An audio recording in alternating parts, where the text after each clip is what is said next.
आज हामी Carnot engine र कार्नोट साइकलको बारेमा डिस्कस गर्नेछौँ है।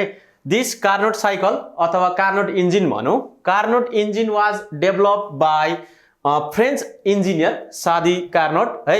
उसले चाहिँ यो भनेको चाहिँ हाइपोथेटिकल आइडियल हिट इन्जिन हो भनेको, इन एक्चुअल प्र्याक्टिस यो इन्जिन बनाउन सकिँदैन हो। उसले यो थ्योरिटिकल कन्सेप्ट मात्रै दिएको, यसरी चाहिँ बनाउन सकिन्छ है भनेर दिएको, बट इन रियल लाइफ यो कार्नोट इन्जिन बनाउन सकिँदैन। यो इन्जिन चाहिँ एकदम थ्योरिटिकल मात्रै हो है, कन्सेप्चुअल मात्रै हो, यसलाई रियल लाइफमा मसिन बनाउन सकिँदैन हो।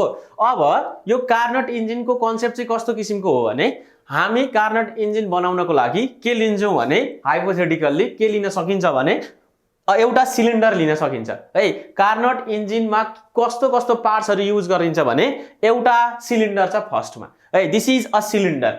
सिलिन्डरमा के छ भने, यो सिलिन्डरमा तीनटा वाल छ नि, यो दुईटा वाल भनौँ, दुईटा वाल भनेको के छ, पर्फेक्टली नन कन्डक्टिङ छ भनेको इन्सुलेटिङ छ। यो वाल र यो वाल भनेको पर्फेक्टली एकदम पर्फेक्ट हुनु पर्यो, पर्फेक्टली इन्सुलेटिङ वाल है। These two walls are perfectly insulating walls भनेको हिट एनर्जी त्यहाँबाट फ्लो हुन पाएन। And it is provided with a piston, यो पिस्टन छ which is movable, frictionless and non conducting। यो एउटा पिस्टन छ हो, यो पिस्टन पनि के छ, नन कन्डक्टिङ छ, यहाँबाट पनि हिट एनर्जी पास हुन पाउँदैन एन्ड फ्रिक्सनलेस छ है। अनि अर्को पार्ट छ यहाँनिर, अब हामीले यहाँ तीनटा पार्ट लिएको छ, एउटा स्ट्यान्ड्सहरू लिएको छ, सोर्स। यो सोर्स भनेको एट हाई टेम्परेचर, यो सोर्सको टेम्परेचर के हुन्छ, ज्यादा हुन्छ। यो सोर्ससँग तीनटा वाल के छ भने नन कन्डक्टिङ छ, एउटा वाल कन्डक्टिङ छ माथिपट्टि हो। सिलिन्डरमा चाहिँ यो मुनिको बेस के छ, कन्डक्टिङ छ, इट ह्याज कन्डक्टिङ बेस सिलिन्डरको केसमा चाहिँ। अब अर्को छ इन्सुलेटिङ स्ट्यान्ड, यहाँबाट कुनै पनि हिट एनर्जी फ्लो हुन पाउँदैन, यो स्ट्यान्ड छ। अनि थर्डमा छ sink which is at low temperature, यो T2 चाहिँ के छ, लो टेम्परेचरमा छ, यसको पनि के छ, यो टप चाहिँ कन्डक्टिङ छ, अरू वाल के छ, इन्सुलेटिङ छ। अब यसमा कसरी काम गर्छ त कार्नोट इन्जिनले, कार्नोट इन्जिनको के हेरौँ हामी, अब वर्किङ हेरौँ कसरी काम गर्छ। वर्किङ अफ कार्नोट इन्जिन हेर्दाखेरि चाहिँ हामी वान बाई वान स्टेप एकदम याद गरेर है, ख्याल गरेर अगाडि बढ्नुपर्ने हुन्छ। हामी स्टेप बाई स्टेप जान्छौँ है, स्टेप बाई स्टेप एकदम बुझ्ने कोसिस गर्नु। यो छ पिस्टन अथवा सिलिन्डर छ, यो सिलिन्डरमा हामीले n mole of gas feel गरेको छ, n mole of ideal gas, this is our first step. And 1 mole of ideal gas कसरी फिल गरेको छ भने, its pressure is P1 and volume is V1 है। प्रेसर केमा छ, P1 मा छ, भोल्युम कतिमा छ, V1 मा छ। यो भनेको A भन्ने पोइन्ट हो यो ग्यासको लागि है। दिस इज 8 पोइन्ट A, फर्स्टमा पोइन्ट A मा छ के ग्यास, P1 V1 छ। अब यो सिलिन्डरलाई लगेर टक्क हामी सोर्समा ठ्याक्क लगेर राखिदिने, यो स्ट्यान्डमा हो, यो सोर्सको स्ट्यान्डमा लगेर राखिदिने। राखेपछि त source is at high temperature T1। अब यो वाल पनि कन्डक्टिङ छ, यो वाल पनि कन्डक्टिङ छ। तपाईले यो सिलिन्डरलाई लगेर यहाँ राखिदिनु भयो भने यो वर्किङ सब्स्टेन्सले के पाउँछ, हिट पाउँछ। हिट कति पाउँछ, Q1 एमाउन्ट अफ हिट पाउने भयो हो। यहाँ सोर्ससँग कति छ अरे हिट, Q1 छ। Q1 एमाउन्ट अफ हिट पाएपछि त यसको टेम्परेचर के हुन्छ, बढ्छ। टेम्परेचर बढेर कति पुग्छ, T1 पुग्छ हो। अब यो ग्यासले हिट एब्जर्ब गरेपछि इट एक्सपान्ड्स हो। सुरुमा भोल्युम कति थियो, V1 थियो नि त, भोल्युम V1 बढेर कति पुग्छ, V2 पुग्छ, किनकि हिट यसले एब्जर्ब गर्यो, V2 मा पुग्यो। अनि प्रेसर कतिमा चेन्ज आयो, P2 मा। प्रेसर त घट्छ, भोल्युम बढ्यो हो, भोल्युम बढ्यो, प्रेसर घट्यो। Now this cylinder reaches point B, point कुनमा पुग्यो, B भन्ने पोइन्टमा पुग्यो।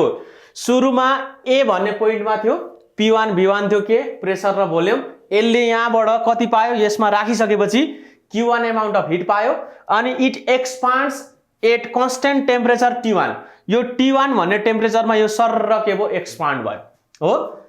A देखि कहाँ पुग्यो, B पुग्यो, के भयो, एक्सपान्ड भयो। एक्सपान्ड भयो at constant temperature. At constant temperature expand हुनु भनेको के हो, आइसोथर्मल प्रोसेस त मैले पढाएको छ हो। त्यो आइसोथर्मल प्रोसेसले के भयो, एक्सपान्ड भयो भनेको A देखि B सम्म के भयो, आइसोथर्मल एक्सपान्सन भयो, आइसोथर्मल एक्सपान्जन भयो हो। आइसोथर्मल एक्सपान्जन कहाँदेखि कहाँसम्म, ए देखि बी सम्म। यो भनेको के हो भने ए पोइन्ट P1 V1 बाट एट कन्स्टेन्ट टेम्परेचर T1 मा के Q1 amount of energy absorb गरेर कुन पोइन्टमा पुग्यो, पिस्टन P2 V2 भन्ने पोइन्टमा पुग्यो हो। यो रिजन छ नि ए देखि बी भनेको, दिस इज आइसोथर्मल एक्सपान्जनको के हो, रिजन हो। अब के गर्ने भने यहाँ एक्सपान्डबाट V2 मा पुगेको थियो, यसलाई निकाल्ने यसलाई यहाँबाट निकालेर कहाँ राख्दिने, इन्सुलेटिङ स्ट्यान्डमा राखिदिहाल्ने है। इमिडिएटली V2 मा पुग्ने बित्तिकै इमिडिएट आफ्टर रिचिङ V2 हामी के गर्छौँ भने यो सिलिन्डरलाई अब स्ट्यान्डमा लगेर राख्ने, इन्सुलेटिङ स्ट्यान्डमा लगेर राख्ने, यहाँ लगेर राख्ने। यहाँ लगेर राखेपछि त योसँग टेम्परेचर कति थियो, T1 थियो हो। टेम्परेचर T1 थियो, बढिरहेको थियो भनेपछि अब फर्दर यो स्ट्यान्डमा तपाईले यो सिलिन्डर राख्नुभयो भने यो एक्सपान्ड भएर अब V3 मा पुग्छ हो। टेम्परेचर T1 मै यो के हुन्छ, एक्सपान्ड भएर कहाँ पुग्छ, V3 मा पुग्छ। पहिली V2 मा थियो हो, हामीले V2 मा पुग्ने बित्तिकै यहाँ लगेर राख्दियौ, टेम्परेचर T1 थियो हो। अब त यो एक्सपान्ड भएर कतिमा पुग्यो, V3 मा पुग्यो, अनि प्रेसर कति भयो, P3 भयो। बट यहाँ केस के छ भने अघि त यो सोर्सबाट सिलिन्डरले हिट लिइरहेको थियो नि त, अब त यसलाई इन्सुलेटिङ स्ट्यान्डमा राखिसकेपछि त यहाँबाट त यो सिलिन्डरले हिट लिन सक्दैन। अब सक्छ त, सक्दैन। यो ग्यास V2 बाट एक्सपान्ड भएर V3 मा पुगेको थियो। ग्यास एक्सपान्ड हुँदा के हुन्छ, टेम्परेचर घट्छ हो। टेम्परेचर के हुन्छ, घट्छ। टेम्परेचर घटेर कति पुग्यो अरे, T2 पुग्यो अरे। टेम्परेचर के हुन्छ, घट्छ है। टेम्परेचर घटेर कति पुग्यो, T2 पुग्यो। बट V3 र P3 पुग्यो प्रेसर। ल अब B बाट C मा पुग्दाखेरि temperature does not remain constant है। टेम्परेचर कन्स्टेन्ट हुँदैन, किनकि यहाँबाट हिट लिन सक्दैन। हिट लिन नसकेपछि यो र यो बीच हिट ट्रान्सफर नै हुँदैन। V2 बाट V3 मा पुगेको छ एक्सपान्ड भएर, ग्यास एक्सपान्ड भयो भने टेम्परेचर घट्छ। टेम्परेचर घटेपछि यहाँबाट फर्दर हिट एनर्जी लिन सक्दैन भनेपछि यसको टेम्परेचर घट्यो।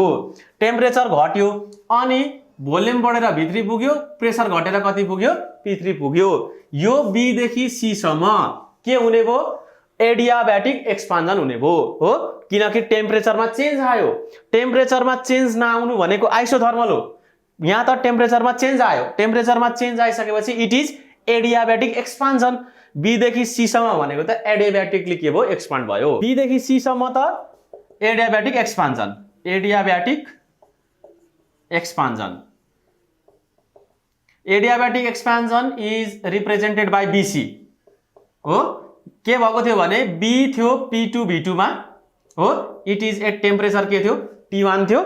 यसमा के भयो भने एक्सपान्ड भएर C मा पुग्यो, P3 V3 मा हो। It is at temperature T2।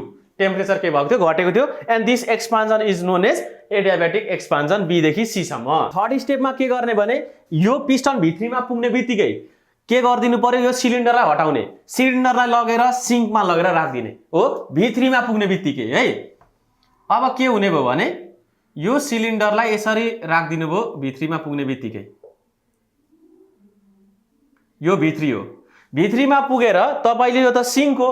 सिङ्कको त के हुन्छ, टेम्परेचर कम्ती हुन्छ। यो एक्सपान्ड भएको थियो हो, टेम्परेचर घट्यो। टेम्परेचर घटेको थियो भने के हुन्छ भने अब टेम्परेचर घटेपछि त यो पिस्टन के हुन्छ, कम्प्रेस हुन्छ हो। यो पिस्टन के गर्यो, मुनि झर्ने भयो क्या। मुनि झरेर यो पोइन्टमा पुग्ने भयो। यहाँ P3 V3 मा थियो, मुनि झरेर अब केमा पुग्ने भयो, P4 V4 मा पुग्ने भयो है। अर्को प्रेसर, अर्को भोल्युम यसले पाउने भयो। बट दिस इज के, कन्डक्टिङ। यो सिङ्कको यो बेस र यो सिलिन्डरको बेस कन्डक्टिङ छ। यो सिङ्क र यो सिलिन्डर बीच हिट ट्रान्सफर हुन सक्छ भनेपछि यो टेम्परेचर अघि कति भएको थियो, T2 भएको थियो नि। अब यो सिलिन्डर T2 टेम्परेचरमै के हुन्छ, कन्ट्र्याक्ट हुने रहेछ, कम्प्रेस हुने रहेछ, मुनि खस्ने रहेछ हो। अब के हुने भयो, सेम टेम्परेचरमा के हुने भयो, V3 P3 बाट P4 V4 मा पुग्ने भयो। सेम टेम्परेचरमा T2 मै भनेपछि टेम्परेचर चेन्ज भएन। टेम्परेचर चेन्ज नहुनु भनेको P3 V3 बाट P4 V4 मा पुग्यो, C देखि D मा पुग्यो। अब भनेपछि टेम्परेचर चेन्ज भएन। यो C देखि D को कम्प्रेसनलाई के भन्नु पर्यो, आइसोथर्मल कम्प्रेसन 3 मा, किनकि टेम्परेचरमा चेन्ज आएन। Isothermal compression. Isothermal compression is from C to D. C देखि D सम्म हो। यहाँनेर C मा कति थियो P3 V3 मा थियो हो, टेम्परेचर थियो T2। अब के भयो भने यहाँनेर D मा पुग्यो, कतिमा पुग्यो P4 V4 मा पुग्यो, it is at temperature T2। यो के छ टेम्परेचर T2 नै छ। So this curve CD represents isothermal compression. Final स्टेपमा हामी के गर्छौं भने P4 V4 मा पुग्यो, P4 V4 मा पुग्दाखेरि टेम्परेचर कति छ T2 छ। अब यसलाई P4 V4 मा पुग्ने बित्तिकै फेरि कहाँ राख्दिने, यो इन्सुलेटिङ च्याम्बरमा राख्दिने, सरी इन्सुलेटिङ स्ट्यान्डमा लगेर राख्दिने। दिस इज P4 V4 हो। यो के हुँदै थियो कम्प्रेस हुँदै थियो, कम्प्रेस हुँदै थियो भने यसलाई अझै फर्दर कम्प्रेस हुन दिने। कम्प्रेस कहाँसम्म हुन दिने P1 V1 सम्म हुन दिने, इनिशियल स्टेट सम्म। अब त यो कम्प्रेस हुँदै थियो, कम्प्रेस हुँदा हुँदै यो स्ट्यान्डमा लगेर राख्दिने, अझै फर्दर कम्प्रेस हुन्छ। फर्दर कम्प्रेस हुँदाखेरि यहाँ T2 थियो नि त, यहाँ टेम्परेचर कति थियो T2 थियो, टेम्परेचर कति थियो T2 थियो। यो र यो इन्सुलेटिङ, यो र यो बीच हिट ट्रान्सफर हुन सक्दैन। हिट ट्रान्सफर हुन नसकेपछि कम्प्रेस हुँदाखेरि टेम्परेचर के हुन्छ बढ्छ हो।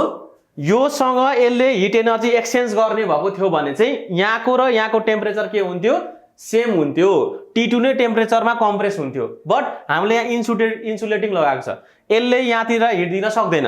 कम्प्रेस हुँदाखेरि टेम्परेचर बढ्यो, टेम्परेचर बढेर कहाँ पुग्यो T1 मा पुग्यो हो। सो अब फाइनल्ली यो पोइन्ट D बाट P4 V4 बाट कहाँ पुग्ने भयो कम्प्रेस भएर, भनेको volume V4 is greater than V1।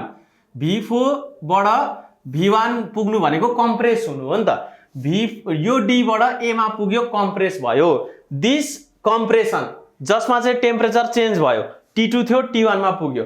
Temperature change हुँदाखेरि कम्प्रेस भएको प्रोसेसलाई के भन्छौं हामी एडियाब्याटिक कम्प्रेसन। अब एडियाब्याटिक कम्प्रेसन नम्बर 4 मा के हुन्छ एडियाब्याटिक कम्प्रेसन अकर्स है। Compression it is from D to A, D बाट A सम्म।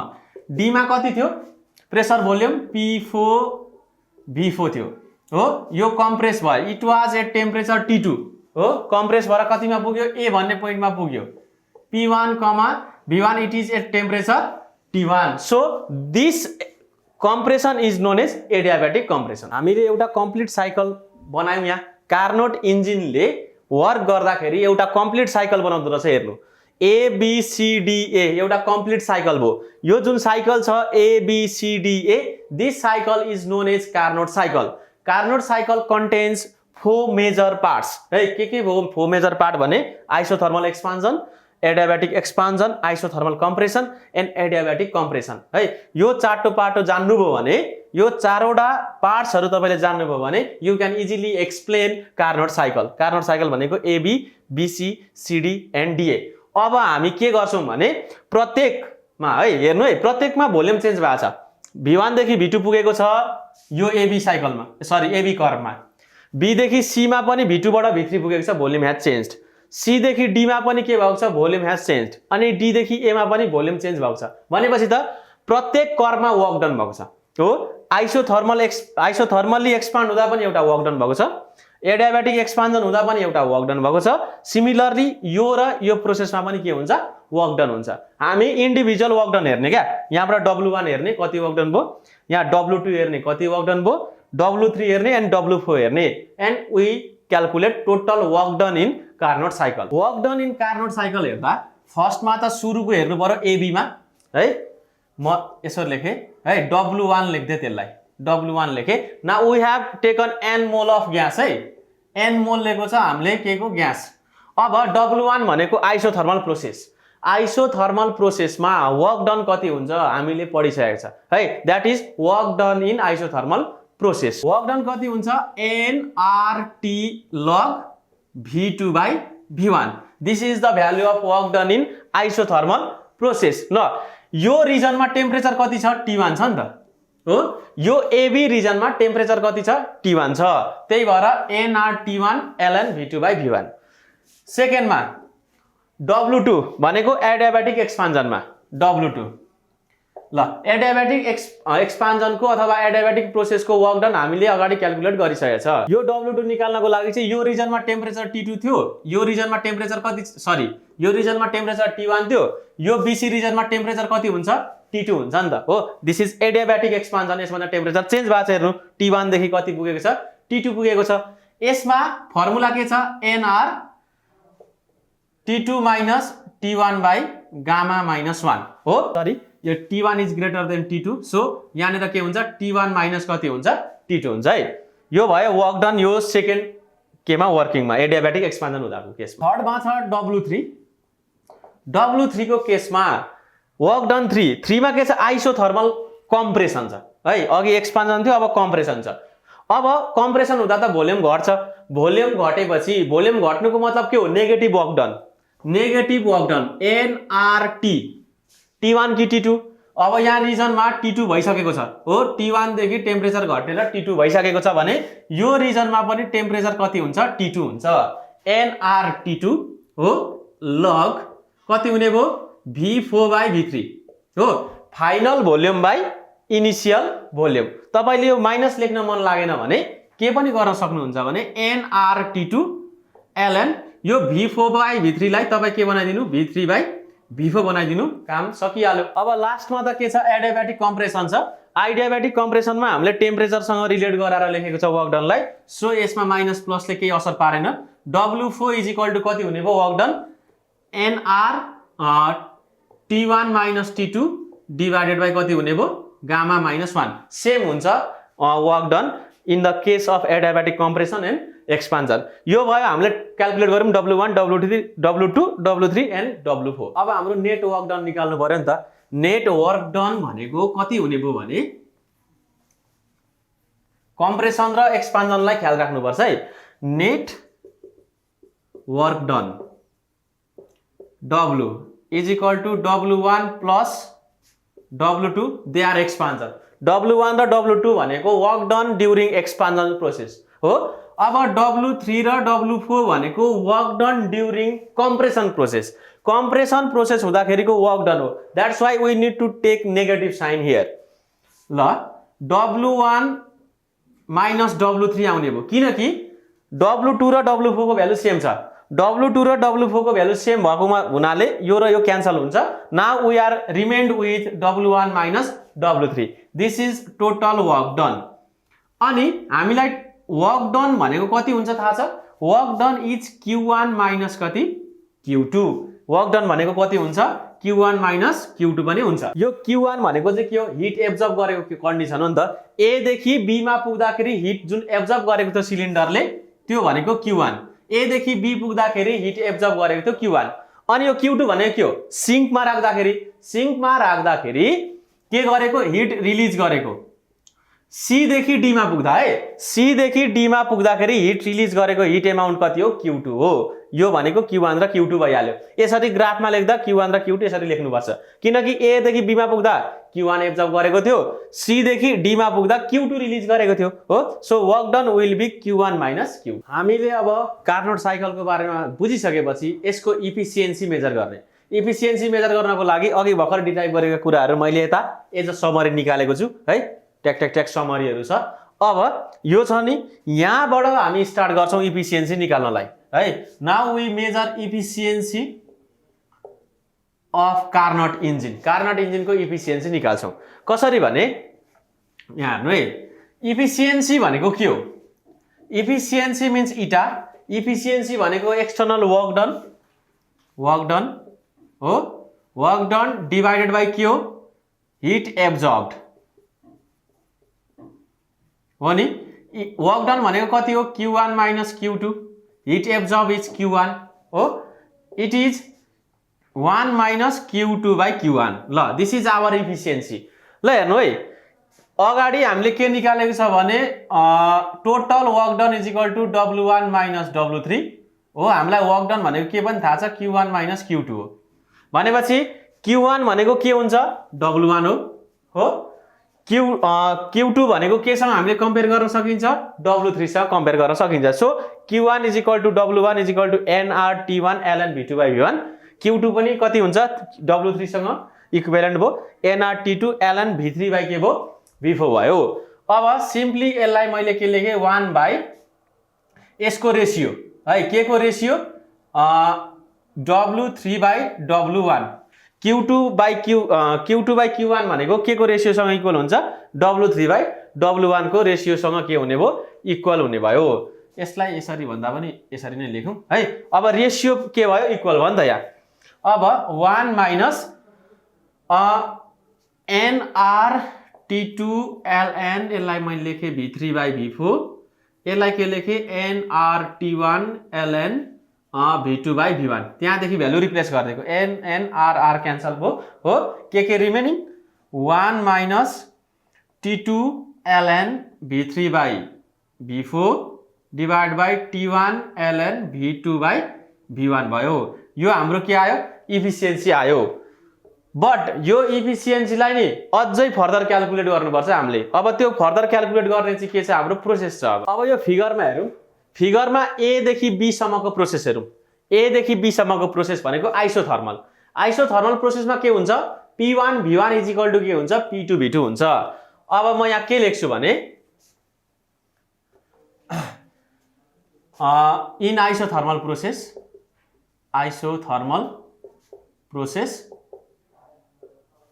कुन a to b आइसोथर्मल प्रोसेसमा के हुने भयो भने p1 v1 is equal to p2 v2 हो। यो लेख्दै जाउँ है यो लेख्दै जाउँ p1 v1 is equal to p2 v2। अब अर्को प्रोसेस हेरौँ हामी। अर्को प्रोसेस भनेको b देखि c सम्म इन एडियाबेटिक प्रोसेस। यो त एडियाबेटिक प्रोसेस हो b देखि c सम्म adiabatic process b to c adiabatic process b to c सम्म this is equation number 1 this is equation number 2। Adiabatic प्रोसेसमा के हुन्छ pv gamma is equal to constant हुने भयो भनेको p2 v2 गामा हेर्नु है p2 v2 को power gamma is equal to के हुने भयो यो b देखि c सम्म p3 v3 को पावर कति गामा यो एडियाबेटिकमा यो इक्वेसन नम्बर 3। अब इन आइसोथर्मल यो मैले इरेज गरेँ इन आइसोथर्मल प्रोसेस कुन c to d c देखि d भनेको आइसोथर्मल प्रोसेस हो। c देखि d मा जाँदाखेरि के हुने भयो भने p3 v3 is equal to p4 v4 it is equation number 4। अब फेरि d देखि a सम्म के आउँछ adiabatic process in adiabatic process d to a d देखि a सम्म के हुने भयो भने p4 v4 को power gamma is equal to p1 v1 को पावर कति हुने भयो गामा हुने भयो। It is equation number 5। यहाँ म के गर्छु भने अब यो मैले इरेज गरिदिएँ डिभाइडिङ इक्वेसन यो गामा गामा भएकोलाई सुरुमा dividing equation 3 by 5 dividing equation 3 by 5 3 लाई 5 ले डिभाइड गरौँ त कति हुन्छ p2 v2 gamma is equal to यो छ p3 v3 को पावर गामा यतापट्टि के छ भने p1 v1 को गामा जतै राखे पनि हुन्छ यसलाई p1 v1 को gamma is equal to p4 v4 को पावर गामा यो भनेको जस्ट डिभाइड गरिदिएको मात्रै है। It is equation number 6। अब यहाँ फ्रम इक्वेसन नम्बर 2 हेरौँ त फ्रम इक्वेसन 2 इक्वेसन 2 बाट के देखिन्छ भने नि p1 v1 is equal to p2 v2 छ भने यहाँबाट p1 बाई p2 छ नि अथवा p2 बाई p1 छ नि यहाँबाट p2 बाई p1 निकाल्छौँ क्या हामी यहाँनिर राख्नको लागि p2 बाई p1 भनेको कति हुन्छ v1 बाई v2 हुन्छ। फ्रम यहाँ p3 बाई p4 पनि छ फ्रम इक्वेसन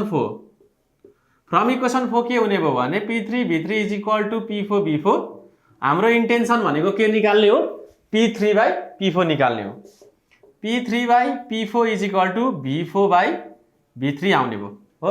अब ठ्याक्क लगेर इक्वेसन नम्बर 6 मा राख्दियौँ हामी। इक्वेसन नम्बर 6 मा लगेर राख्दा के हुन्छ भने this implies p2 by p1 भनेको v1 बाई v2 ल यहाँनिर v1 बाई v2 राख्ने v1 बाई v2 भइहाल्यो यहाँनिर v2 को गामा बाई v1 को गामा पनि भइहाल्यो इज इक्वल टु यहाँ p3 बाई p4 भनेको v4 बाई v3 अनि उता कति हुन्छ v3 को power gamma divide by v4 को पावर कति gamma is equal this implies यहाँ हेर्नु है v2 को पावर माथिपट्टि नि V2 को पावर कति हुन्छ गामा -1 हो, गामा -1। मुनिपट्टि के हुन्छ V1 को power gamma -1, gamma -1 is equal to यहाँ कति हुने भयो V4 को पावर सरी V3 को पावर गामा -1, V4 को पावर कति हुने भयो गामा -1 हुने भयो। हाम्रो क्याल्कुलेसनको कुरा हो यो त। अब यो साइडमा आउँदा यो पनि मैले इरेज गर्दिए। अब के छ भने नि अब V2/V1 को पावर कति हुने भयो भने गामा -1 हुने भयो।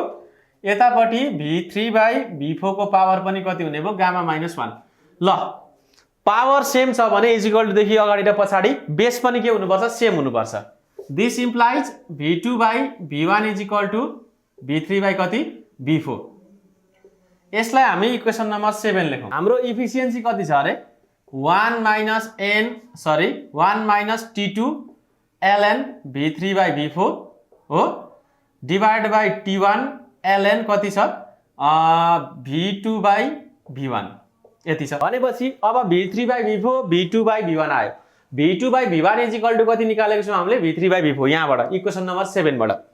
It is equal to 1 - T2 ln यो भनेको V2/V1 divide by T1 ln V2/V1 हो। यो भ्यालु र यो भ्यालु क्यान्सल भयो। अब तलमाथि के रहन्छ 1 - T2/T1 रहन्छ। इटा इज इक्वल टु कति भयो 1 - T2/T1। This is the efficiency of Carnot engine है। यो कार्नोट इन्जिनको के हो इफिसियन्सी हो।